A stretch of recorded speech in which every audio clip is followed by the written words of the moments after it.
All right, so for the first question, if it is independent, what that means is that the condition, which in this case is A, that Hans Stalker team wins the morning game, that condition has no impact on the probability of B.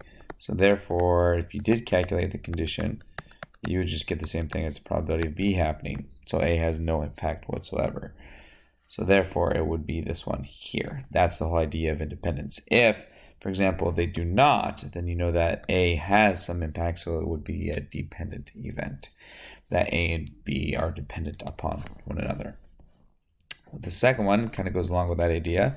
It might be easier to think about it written as such. Think of it as what's the probability of winning, given that Elena started.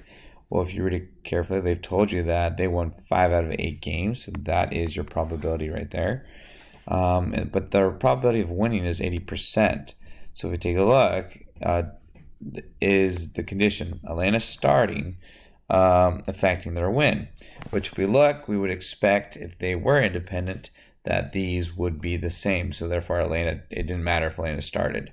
Well, 5 over 8, if you, again, type that into a calculator, is, oops, let's get that there, is 62.5%, and that's definitely different than 80, which means, yes, the probability of winning was dependent upon Elena starting. Whether it was good or whether it was bad, we don't know.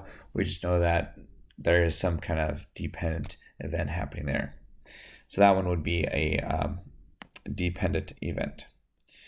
If you look at number 3, again, I've labeled A and B just to kind of help me with the notation. But if you want to write it as the probability of music given the condition, which is increased in heart rate, you can go either way. So for the third one, you're being asked to find out if it's independent or not. So again, we're doing the same thing. The probability of music given B, so that means we're only looking in the condition part. So the condition in this case I chose was increased in heart rate. You could do it the reverse, it's the same idea. But in this case I chose B. So that probability would be where they intersect, because again, remember that's the intersection of A and B divided by the probability, in this case, of B. So therefore I'm going to add up B in this case, which is 30 plus 12, which is 42. So that in a sense is what this is right there. Just want to point that out. So let's take a look at what the probability of A is, because if B is really the condition, meaning if the increase in heart rate is the condition and it's affecting A, well, then they shouldn't be equal. So the probability of A, I'm just looking now at that row, that would be 48 out of a total, because remember it's out of a total now, 68. So now if we take a look at those two fractions in decimal form, let's see what they would be. That's about 71%, 48 out of 68. That is also about 71%, so they're really close. So what that is suggesting to us is that there is some evidence there to suggest that they are independent events, meaning that the increase in heart rate isn't having any impact on the music and vice versa. But just to solidify it, we need to have the other condition in. So let's look at what the probability of A and B is. Well, probability of A and B is going to be the intersection. So that'd be 30 out of the total. So there's your 30 out of 68. And then is that the same thing as probability of A occurring with the probability of B occurring? So probability of A occurring, we just calculated it. Again, that would be your 48 out of 68. Probability of B occurring would be just there vertically. So 30 plus 12 is 42. If I multiply those two values together, let's see what happens. You get 48 over 68 times 42 out of 68. That gives you 43.6 roughly.